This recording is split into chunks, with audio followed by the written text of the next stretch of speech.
এটা বেশি ভগবত কথায় আসে।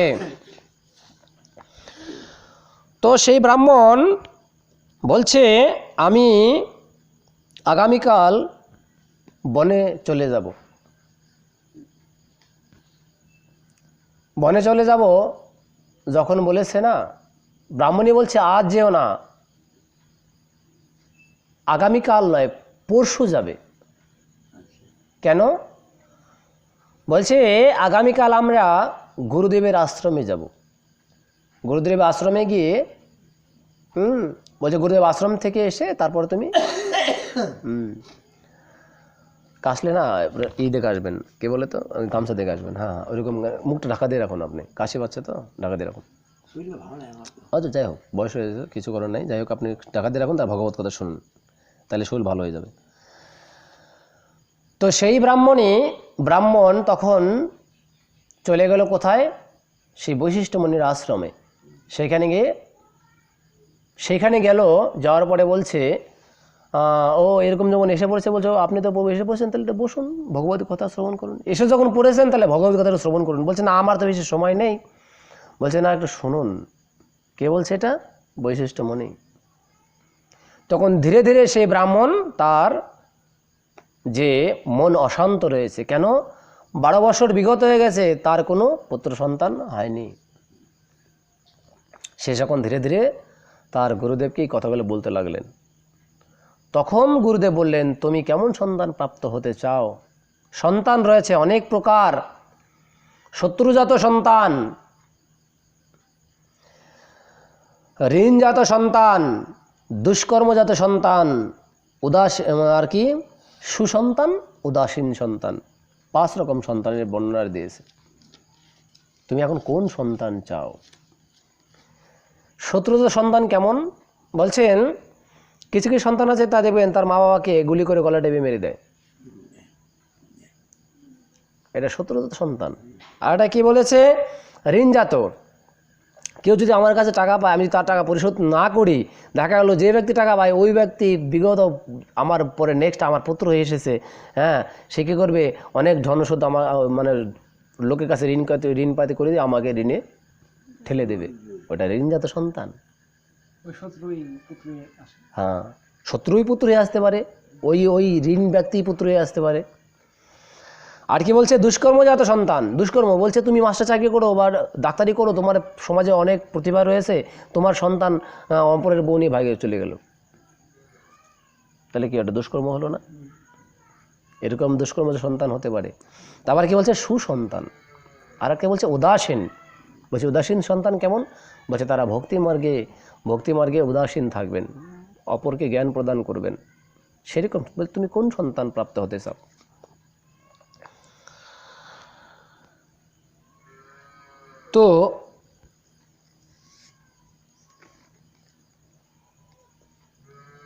তো এইবার বলছে এই সন্তানের দ্বারাই আমরা নরক প্রাপ্তি হতে পারি। এই সন্তানের দ্বারাই।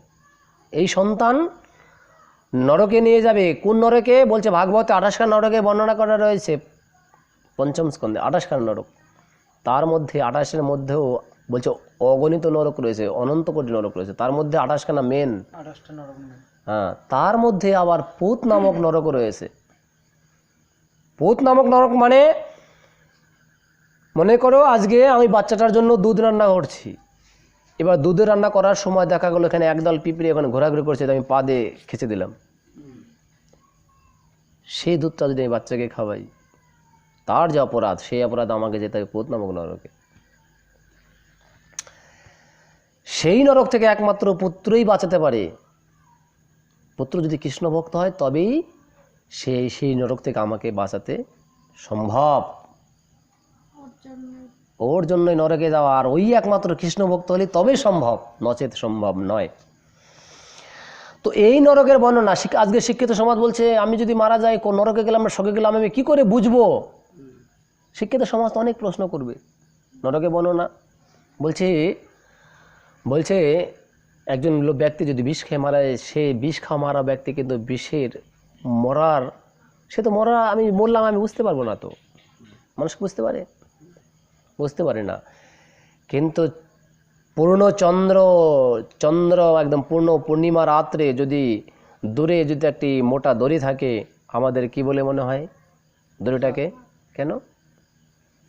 সাপ বলে কোনো বস্তু আছে, তাই বলে তাকে সাপ বলে মনে হয়, মানে সাপ বলে কোনো বস্তু রয়েছে। তদ্রূপ এই বেদব্যাসমণি ত্রিকালদর্শী তারা তারা নরক বলে বর্ণনা করেছেন। বলছে নরক পাতালের, বলছে একদম, বলছে অতল বিতল সুতল রসাতল পাতাল, পাতালের এক দক্ষিণ কোণে বলছে ক্ষীরোদ, বলছে কি ক্ষীরোদ সমুদ্রের উপরে রয়েছে এই নরক। এই নরকের মেন লিডার হচ্ছিল যমরাজ মহাজন, সূর্যপুত্র যমরাজ। বলছে 12 জন মহাজন রয়েছে, তার মধ্যে যমরাজ একজন। নারদ, প্রহ্লাদ, শিব, ব্রহ্মা, এই যমরাজ কোলে আর কে ওই বলি মহারাজ, এরকম 12 জন ব্যক্তি রয়েছে।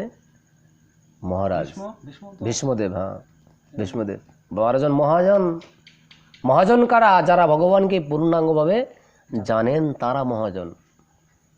মহাত্মা বলি না, যিনি ভগবানকে পূর্ণাঙ্গ দর্শন এবং উপলব্ধি করতে পেরেছেন, তিনি মহাজন, মহাত্মা বলি, তাই না? তিনি মহাত্মা, যার ভগবানকে পূর্ণাঙ্গ উপলব্ধি, একদম পায়ের নখ থেকে তার কেশ পর্যন্ত পূর্ণাঙ্গ উপলব্ধি করতে পেরেছে, তারা মহাত্মা।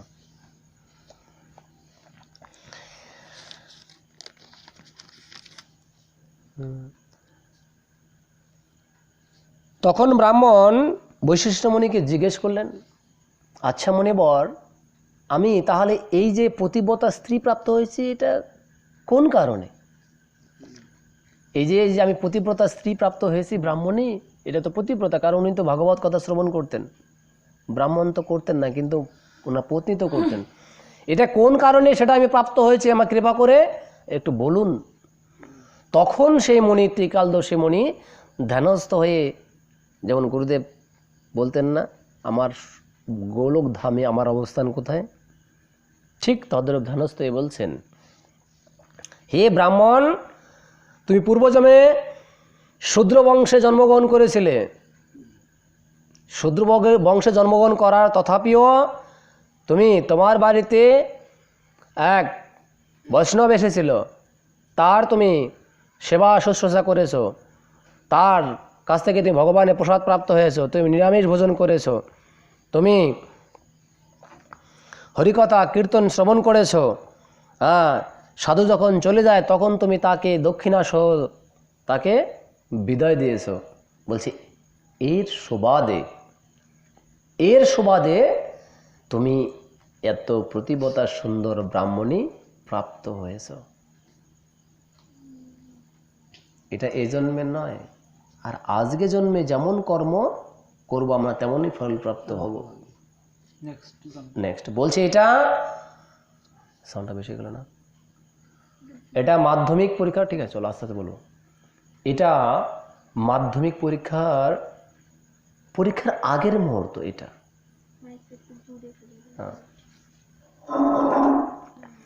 এটা মাধ্যমিক পরীক্ষার আগের মুহূর্ত। কেমন আগের মুহূর্ত? যদি মোর পরীক্ষা 3 মাস পরে মাধ্যমিক পরীক্ষা হয়, তার আগের মুহূর্তে ছেলেরা কিন্তু প্রিপারেশন নিচ্ছে কীভাবে আমাকে A class, B class, C class বা স্টার স্ট্যান্ড করতে হবে, ওয়েস্ট বেঙ্গলে টপ পজিশন নিতে হবে। তারা রাত জেগে পড়াশোনা করে, তাই না? আবার কিছু ছেলে পাবজি খেলেও দিন কাটাচ্ছে, পাবজি মোবাইল আয়না নিয়ে গাট গাট গাট গাট করে খেলতে থাকবে। তাহলে রেজাল্টটা কার হবে? যিনি যত মেহনত করবে তার মাধ্যমিক রেজাল্টটা সেরকম হবে। বলছে এই যে ক্ষণটা, এটা হচ্ছিল প্রিপারেশন, মানে প্রস্তুতি, আর মৃত্যুটা হচ্ছে মাধ্যমিক পরীক্ষা। আর রেজাল্ট পরীক্ষার পরে, তারপরে রেজাল্ট। ওটা চিত্রগুপ্ত খাতা দেখবে, চিত্রগুপ্ত খাতায় হিসাব হবে কে কি কর্ম করে এসছি।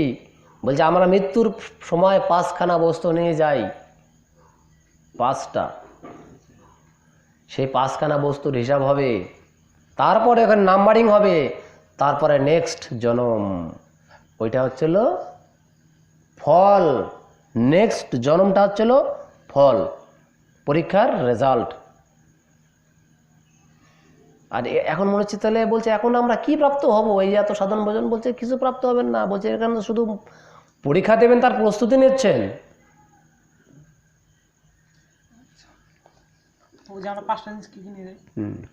পাঁচটা জিনিস, সেটা হচ্ছে হলো পাপ পুণ্যের ফল, স্বীকৃতি, কোন গুণে মৃত্যুপ্রাপ্ত হয়েছে, কটা হলো? তিনটা। আর হচ্ছে হলো না মন বুদ্ধি অহংকার সূক্ষ্ম দেহ, চারটা। এটা তো যাতনা শরীর। বলছে যখন এটা এই শরীর ত্যাগ করবো তখন তো আমার আর এই অনুরূপ প্রাপ্তটা শরীর প্রাপ্ত হবো, সেম একই রকম। এটাকে বলে যাতনা শরীর। সেটা নরকেই যাক আর যেখানেই যাক, ঠিক আছে, ওই শরীর প্রাপ্ত হতে হবে, ঠিক আছে। হ্যাঁ, না জড় না, যাতনা শরীর ওটা। জড় দেহ তো এটা, ওটা যাতনা শরীর। ওখানে হ্যাঁ শুধু আত্মাটা মন বুদ্ধি অহংকার নিয়ে নতুন শরীর তৈরি হবে, ঠিক আছে। হ্যাঁ, ওটা যাতনা শরীর বলা হয়, তার ওই জন্য তাকে যাতনা শরীর বলা হচ্ছে, ঠিক আছে। আর একটা বিষয় রয়েছে, সেটা হচ্ছে এটাও তো যাতনা শরীর। কোনটা? না, এটা যাতনা শরীর নয়। এটা যাতনা শরীর বলতে এটা তো আপনি বুঝতে পারছেন। আপনি বলছে এখানে দোষ করবে, মন দোষ করবে, দেহ শাস্তিপ্রাপ্ত হবে, আর এইখানে ভোগ করবে হচ্ছিল জীবাত্মা। কি বুঝলেন? আচ্ছা, এটা মনের দ্বারা আমরা প্রাপ্তি হব। মনে করো তোমাকে মনে মনে দিলাম যে ফাজলাম করে দিতে, তোকে অ্যাটাক করে দিল ডাইরেক্ট, তাহলে শ্যুট করলাম, শ্যুট করলে ব্যথাটা কে প্রাপ্ত হবে? শরীর প্রাপ্ত হবে। ভোগ করবে কে? শরীর। হ্যাঁ, বলছে আর জীবাত্মা, এর হিসাবটা হবে জীবাত্মার উপরে। পরমাত্মা কিন্তু গল্প নাই, পরমাত্মা তো ভিন্ন। জীবাত্মার পর 3 গুণের উপরে পরমাত্মা রয়েছে। জীবাত্মা ভোগ করবে, আর শরীর সেটা অনুভব করবে। ব্যথাটা তো শরীর, আমাকে যদি কেউ মারে ব্যথাটা তো শরীর প্রাপ্ত হবে। আমি কাউকে তোমাকে মনে দিয়ে মুখের দ্বারায় কিছু বাক্য প্রলাপ বলেছিলাম, তার দ্বারা আমি পীড়া প্রাপ্ত হয়েছে, কিন্তু এটা ভোগ করবে আমার জীবাত্মা।